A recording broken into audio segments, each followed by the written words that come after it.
প্রিয় ছাত্রছাত্রী বন্ধুরা, আশা করি তোমার সবাই ভালো আছো। আজ আমরা যে বিষয়টি নিয়ে আলোচনা করব, ক্লাস 8-এর সেকেন্ড ইউনিট টেস্ট অর্থাৎ দ্বিতীয় পর্যায়ক্রমিক মূল্যায়নের 2026 সালের বাংলার কোশ্চেন পেপার নিয়ে। দেখো, ফুল মার্কস তোমাদের রয়েছে 50, সময় তোমাদের রয়েছে 1 ঘন্টা 30 মিনিট। একের দাগে দেখো রয়েছে সঠিক উত্তর নির্বাচন করো যে কোনো 12টি।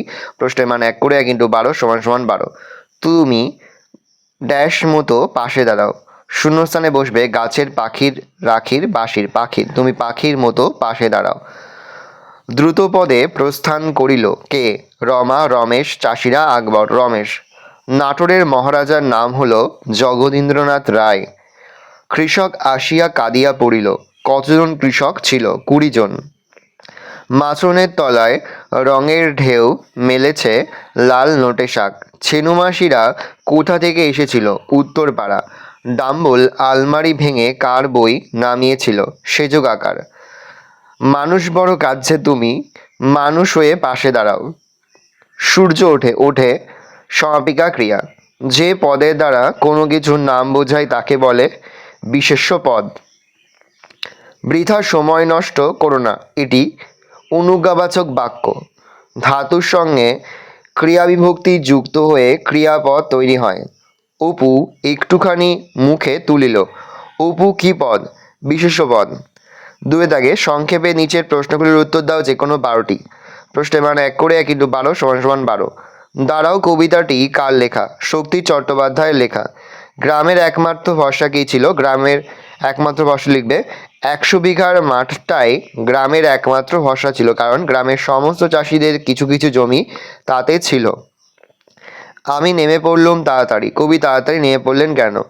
গাড়ি চাপা পড়া ভিখারির দলা পাকানো লাশের রক্ত যাতে কবির জামা কাপড়ে না লাগে, সেই জন্যই কবি তাড়াতাড়ি ট্যাক্সি থেকে নেমে পড়লেন।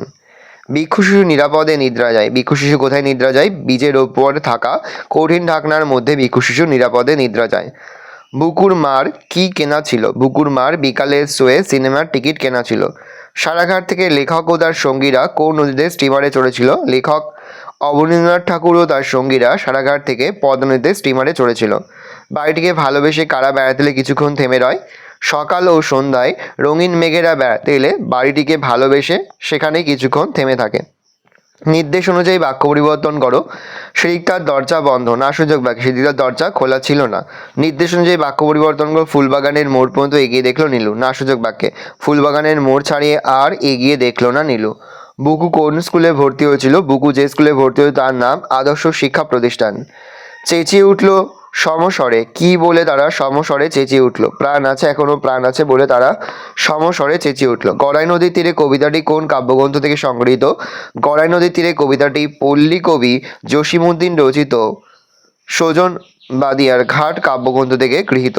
নিচের প্রদত্ত শব্দগুলির ভিন্ন ভিন্ন অর্থ দেখিয়ে পৃথক বাক্যে ব্যবহার করো। নাক। তার নাকে খাবারের সুগন্ধ প্রবেশ করলো। ঘ্রাণান্দিও। লজ্জায় তার নাক কাটা গেল। অপমান। অন্যের সব ব্যবহারে নাক গলানো উচিত নয়। বেশি উৎসাহ। কাঁচা। গল্পটি কাঁচা হাতে লেখা। অপটু। গ্রামের দিকে এখনো কাঁচা বাড়ি দেখা যায়। মাটির তৈরি। ফলগুলো এখনো কাঁচা। অপক। কাঁচা বয়সে ভুলভ্রান্তি হয়েই থাকে। কম। 3 দাগে নিচে যে কোনো 3টি প্রশ্ন দাও। প্রশ্নের মান 3 করে 3 × 3 = 9। 20 জন কৃষক রমেশের কাছে এসে কেঁদে পড়ল কেন? উত্তর লিখবে শরৎচন্দ্র চট্টোপাধ্যায়ের পল্লী সমাজ গল্পে গ্রামের 100 বিঘা জমির মাঠটা চাষিদের একমাত্র ভরসা, কারণ সেই মাঠেই সকলের কিছুটা করে জমি রয়েছে। এবারে দুদিনের অবিরাম বৃষ্টিতে সেই মাঠ ডুবে গিয়ে ধান নষ্ট হওয়ার উপক্রম হয়েছে। মাঠের পূর্বধারে খুব বড় সরকারি বাঁধ। পূর্ব পশ্চিম প্রান্তে গ্রাম উঁচু, একেবল নিচু। দক্ষিণ দিকের বাঁধটা ঘোষাল ও মুখুজ্যেদের। চাষিরা জমিদার বেনি ঘোষালের কাছে গিয়ে বাঁধ কেটে জল বের করার আবেদন জানায়, কিন্তু বছরে 200 টাকার মাছ বিক্রি হয় বলে বেনি তাদের কথায় কর্ণপাত না করে তাড়িয়ে দিয়েছে। চাষিরা তখন এই সমস্যার সমাধানের জন্য রমেশের কাছে এসে কেঁদে পড়ল। বুকু অবাক হয়ে ফ্যালফেলিয়ে মায়ের মুখের দিকে তাকিয়েছিল কেন? আশাপূর্ণা দেবী রচিত কি করে বুঝবো গল্পে উত্তরপাড়া থেকে নির্মলার ভবানীপুরের বাড়িতে তার পাতানো বেনুমাসি, ছেনুমাসি ও বেনুমাসি ছেলে ডাম্বল বেড়াতে এসেছে। নির্মলার ছেলে বুকু গিয়ে মাকে সেই খবর দিতে নির্মলা এভাবে অসময়ে বাড়িতে লোকজনের বেড়াতে আসা ভালোভাবে নিতে পারে না। ছেলের সামনেই বলে ফেলেন, বাবারে, শুনে গা জ্বলে গেল। অথচ নির্মলা যখন বেনুমাসি আর চেনুমাসির সামনে আসেন তখন বলতে থাকেন যে তার ভাগ্য খুব ভালো যে এতদিন পর ছেনুমাসি বেনুমাসি তাদের বাড়িতে এসেছে। এতদিন পরে দেখা হওয়ায় নির্মলা খুব আনন্দ হচ্ছে। মায়ের এই সম্পূর্ণ উল্টো দু ধরনের আচরণ দেখে বুবু অবাক হয়ে মায়ের মুখের দিকে তাকিয়েছিল। এগিয়ে বলে রাজ সমাদর, উদ্ধৃতির আলোকে নাটোরের মহারাজার অতিথি বাৎসল্যের পরিচয় দাও। কংগ্রেসের প্রাদেশিক সম্মেলনের অভ্যর্থনা কমিটির সভাপতি ছিলেন নাটোরের মহারাজ জগনীন্দ্রনাথ। তিনি কলকাতা থেকে ঠাকুরবাড়ির তরুণদের এবং জাতীয় কংগ্রেসের কর্তা ব্যক্তিদের নাটোরে আমন্ত্রণ জানান। আমন্ত্রিতদের জন্য স্পেশাল ট্রেনের ব্যবস্থা, স্টিমারে খাওয়া দাওয়ার ব্যবস্থা, অতিথিদের প্রত্যেকের বাক্স ব্যাটরা বয়ে নিয়ে যাওয়ার বন্দোবস্ত, নাটোরে বিপুল অভ্যর্থনা ও আদর যত্ন সকলকে মুগ্ধ করেছিল। আমন্ত্রিতদের প্রত্যেকের যখন যা প্রয়োজন তা চাইবার আগেই সকলের কাছে পৌঁছে যেত। তাছাড়া কারোর যাতে কোনো অসুবিধা না হয় স্বয়ং মহারাজ নিজে ব্যক্তিগতভাবে তার খোঁজ খবর নিতেন। এভাবেই বিপুল আদর আপ্যায়নকে তাই লেখক সত্যিকারের রাজ সমাদর বলে মনে করেছেন। নেক্সট, ছেলের কথা শুনে বুকুর মার মাথায় বজ্রাঘাত। ছেলের কথা শুনে বুকুর মার মাথায় বজ্রাঘাত হলো কেন? উত্তরপাড়া থেকে ভবানীপুরের নির্মলার বাড়িতে হঠাৎ উদয় হওয়া ছেনুমাসি বেনুমাসি ও ডাম্বলকে বুকুর মা সামনাসামনি সাদর অভ্যর্থনা জানান, কিন্তু তাদের আগমনকে তিনি মন থেকে মোটেই ভালোভাবে নেননি। এই কথা তিনি তার ছেলের সামনে বলেও ফেলেছিলেন।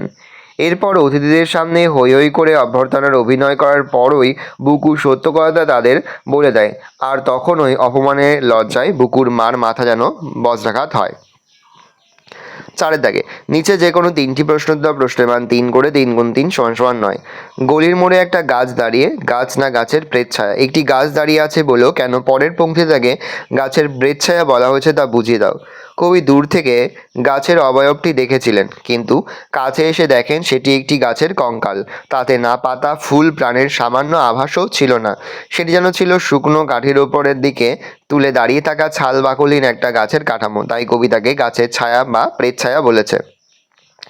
স্বপ্নে যে বেদনা আছে, কবির স্বপ্নে কেন বেদনার অনুভূতি?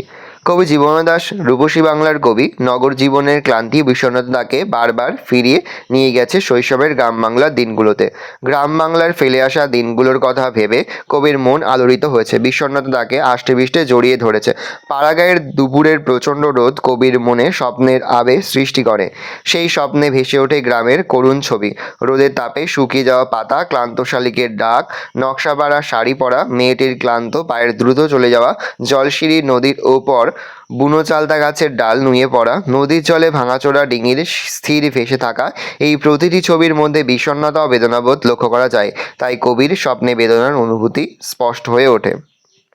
নেক্সট, কুটির খানিরে লতা পাতা ফুলমায় রয়েছে ঘিরে। এখানে কুটিটিকে লতা পাতা ফুলমায় দিয়ে ঘিরে রাখা বলতে কবি কি বুঝেছেন? উদ্ধৃতাংশটির পল্লী কবি জসিমউদ্দিনের গড়াই নদীর তীরে কবিতা থেকে নেওয়া হয়েছে। গড়াই নদীর তীরে অবস্থিত কুটিরের চারপাশে রয়েছে লতানো গাছ, বুনো ফুল। কবির কাছে মনে হয়েছে প্রকৃতির এই লতা পাতা আর ফুল যেন স্নেহ মায়া আদরে জড়িয়ে রেখেছে কুটিরটিকে, অর্থাৎ কুটিরটি যেন প্রকৃতিরই অংশ হয়ে উঠেছে। ডিঙিটিরে বেঁধে রেখে গিয়েছে। ডিঙিটি কোথায় বাঁধা আছে? ডিঙিটির বর্ণনা দাও। কবি জীবনানন্দ দাশের লেখা পাড়াগাঁ ধূপর ভালোবাসি কবিতায় ডিঙিটি হিজল গাছে বাঁধা আছে। ডিঙিটির বর্ণনা: ডিঙিটি ঝাঁঝরা ফোফরা অর্থাৎ জীর্ণ এবং ভাঙাচোরা। ডিঙিটির প্রয়োজনীয়তা শেষ হওয়ার সঙ্গে সঙ্গে মালিকের কাছে তার গুরুত্ব হারিয়ে গেছে। হিজলের গুঁড়িতে ভাঙাচোরা ডিঙিটিকে বেঁধে রেখে মালিক বেমালুম ভুলে গেছে। সে আর কখনো সেখানে ফিরবে না। একই পরিত্যক্ত জরাজীর্ণ ডিঙির নিঃশব্দ বেদনার শরিক হয়েছে কবি। 4 দাগে নিচে যে কোনো একটি প্রশ্ন দেওয়া প্রশ্নের মান 2। বৃদ্ধ নরোত্তম দাস বাবাজির সঙ্গে অপুর কিভাবে ভাব হয়েছিল? উত্তরটা দেখে নাও। নেক্সট, একদিন পাঠশালায় এমন একটি ঘটনা হইয়াছিল যাহা তাহার জীবনের একটি নতুন অভিজ্ঞতা। অপুর জীবনের সেই নতুন অভিজ্ঞতাটি কি? দেখে নাও।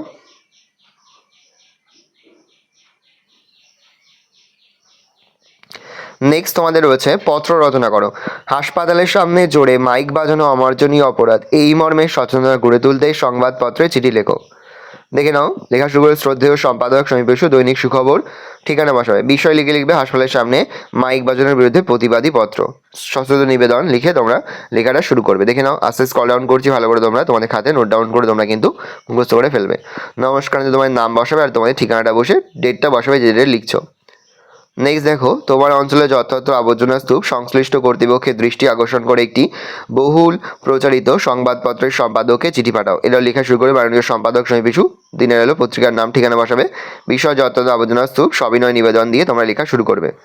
দেখে নাও, তারপরে শেষে একেবারে নমস্কারান্তে তোমরা নিজের নাম আর ঠিকানাটা বসাবে, আর যে ডেটে চিঠিটা লিখছো সেই ডেটটা কিন্তু অবশ্যই বসাবে। ভালো করে দেখে নাও, এই রোজ টোটাল তোমাদের সেকেন্ড ইউনিট টেস্ট অর্থাৎ দ্বিতীয় পর্যায়ক্রমিক মূল্যায়নের ক্লাস 8-এর বাংলার প্রশ্নপত্র। ভালো করে প্রশ্নপত্রটা দেখে নাও। আশা করি ভিডিওটা ভালো লেগেছে। ভিডিওটা ভালো লাগলে ভিডিও লাইক করে দেবে, আমার নতুন হওয়া তাহলে সাবস্ক্রাইব প্রেস করে পাশে বেল আইকন প্রেস করে নতুন কোনো ভিডিও আপলোড করি সবার ফার্স্ট নোটিফিকেশন তোমরা পেয়ে যাও। আর এই ভিডিওটি তোমার বন্ধু বান্ধবী আত্মীয় স্বজন সবার মধ্যে কিন্তু অনেক অনেক শেয়ার করে দিলে। বছর ক্লাস 8-এ পড়ছে, আমরা কিন্তু ইতিমধ্যেই ক্লাস 8-এর প্রতি বিষয়ের সিলেবাস, প্রশ্নকার এবং নমুনা প্রশ্নপত্র কিন্তু আপলোড করে দেন এখনো পর্যন্ত। সেই ভিডিওগুলো না দেখে থাকো, ভিডিওগুলো কিন্তু তাড়াতাড়ি সকলকে জানাই আগাম পরীক্ষার অনেক অনেক শুভেচ্ছা এবং অভিনন্দন। আশা করি সকলের পরীক্ষায় খুব ভালো হবে। কোনো প্রশ্নের উত্তর লিখতে বা বুঝতে কোনো কম অসুবিধা হয় তাহলে কিন্তু নির্দ্বিধায় কমেন্ট সেকশনে কমেন্ট করে জানাতে একদমই ভুলবে না। ভালো করে দেখে নাও।